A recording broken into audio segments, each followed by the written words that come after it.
হয় চাওক ২৬ৰ জনাদেশলৈ মাজত মাত্ৰ আৰু কেইটামান দিন বাকী নিৰ্বাচনী প্ৰচাৰ তুংগত ৰাখিছে বিজেপি মিত্ৰজোঁটে আৰু সমান্তৰালকৈ কংগ্ৰেছেও কোনো এবাৰ পিছ পৰি ৰোৱা নাই। এয়া আপুনি বিৰোধীৰ কথাই কওক বা শাসক পক্ষৰ কথাই কওক। এই মুহূৰ্তত মই বৰ্তমান সময়ত দেৰগাঁৱত উপস্থিত আছো আৰু দেৰগাঁৱৰ ৰাইজৰনো এইবাৰ নিৰ্বাচনক লৈ কেনেকুৱা ধৰণৰ মতামত বা তেওঁলোকে কেনেকুৱা এখন চৰকাৰ বিচাৰিছে, কিমান দেৰগাঁও সমষ্টিটোত উন্নয়ন হ'ল, এই সকলোবোৰ কথা সামৰি পেলাই আমাৰ আজিৰ এই প্ৰতিবেদন। ব্ৰইলাৰৰ বিক্ৰী কেনেকুৱা? বতৰো ঠাণ্ডা তাতে। ব্ৰইলাৰৰ বিক্ৰীটো একদম নাই। ব্ৰইলাৰ বিক্ৰী নাই হোৱা নি? চব নিৰ্বাচনৰ কাৰণে কৰি আছে আৰু সেইকাৰণে ব্ৰইলাৰ একদম বেয়া। ব্ৰইলাৰ কেজি কিমান এতিয়া? 280 টকা। 280 টকা। আগতকৈ দাম কমিল নে বাঢ়িলে? আগতে 300 টকা আছিলে, দামটো কমিছে অলপ। কমিছে ন? এইবাৰ আমাৰ দেৰগাঁৱৰ ৰাজনীতিটো কেনেকুৱা হ'ব বুলি ভাবে? জানো বিজেপি যায় নেকি, তেনেও লাগিছে। এইবাৰ লোকেল প্ৰাৰ্থীয়ে পাইছে, সেইকাৰণে ভাল পাইছো। দেৰগাঁৱৰ সমস্যাসমূহ কেনেকুৱা ধৰণৰ? পানীৰ সমস্যা, আমাৰ গোটেই মিলৰ পৰা পানী সোমাই থাকে, একদম ভিতৰলৈকে সোমাই থাকে। বহুবাৰ কৰিলো কিন্তু সমাধান হোৱা নাই। মই অকণমান আছে ইয়াতে, মই অকণমান কথা পাতিবলৈ চেষ্টা কৰিম। দাদা বিক্ৰী কেনেকুৱা ধৰণৰ পাচলিৰ? আমাৰ এতিয়া বৰ্তমানে বতৰ বেয়া, বিক্ৰী চলি আছে আৰু।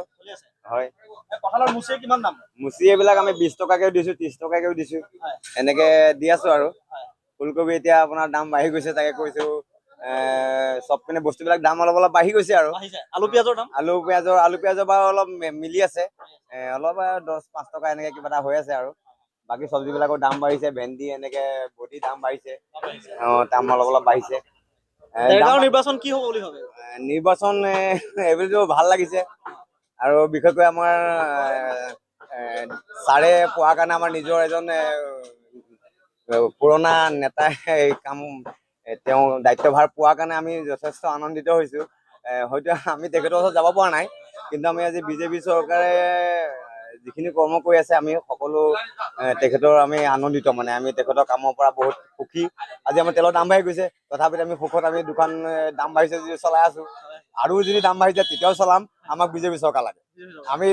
আমি বিজেপি চৰকাৰ কাৰণে ৰাইজক অনুৰোধ কৰিছো, যিমান পাৰে তেখেতক আমাক জয় কৰিব লাগে, বিজেপি চৰকাৰ আহিব লাগে, আমি এইখিনি বিচাৰিছো। এই বতৰ ঠাণ্ডা, বহুত গ্ৰাহকো আহি পেলাই এনেকে উপস্থিত হোৱা দেখিবলৈ পাইছো।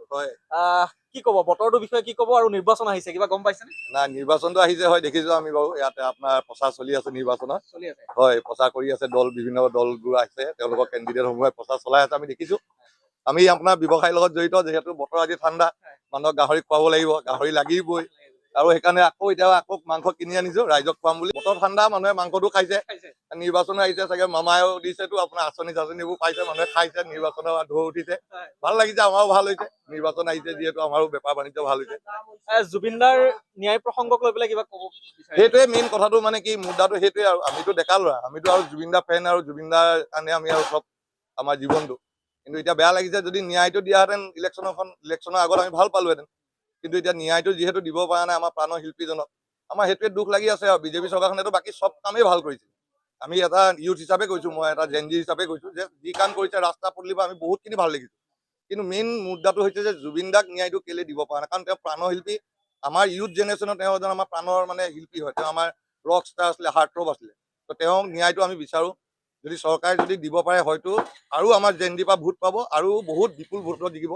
আচলতে আমাৰ মাইণ্ডটো অলপ মানে দুইমুখীয়া হৈ আছে, কি কৰো নকৰো। জুবিনদাৰ কথাটো ভাবিলে ভোট দিবলৈ মন নাযায়, কিন্তু উন্নয়ন ফালে চালে ভোট দিবলৈ মন যায়।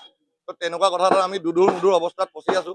তো তাকে চাওঁ কি হয়। মনে সেইদিনাখন ক'ব, আৰু যদি মনটো জুবিনদালৈ বেছিকে মনত পৰে, দুখ লাগে, হয়তো নিদিবলৈও আছো। আৰু যদি জুবিনদাৰ কথা মানে কি আৰু চাওঁ, মোৰ পৰাপক্ষতটো মই মোৰ ফালৰ পৰা ভোটটো এইবাৰ নোটাত দিম। কাৰণ মোৰ এটা কথা ভাল, মানে এটা বস্তু চাইছো, চৰকাৰখনে ন্যায় দিয়া নাই, কাম কৰিছে। বেলেগ চৰকাৰ আহিলেও ৰাস্তা পদূলি বনাব, চবৰ ৰাস্তা পদূলি বনোৱাটো দায়িত্ব, অকল সেইটোতে বস্তুখন সীমিত হৈ নাযায় যে উন্নয়ন হৈছে বুলি।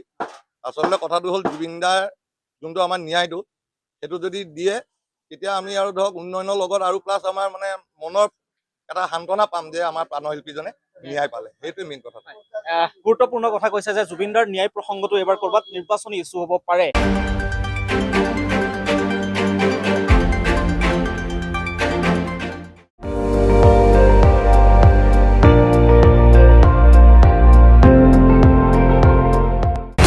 আপুনি চাই আছে ND24।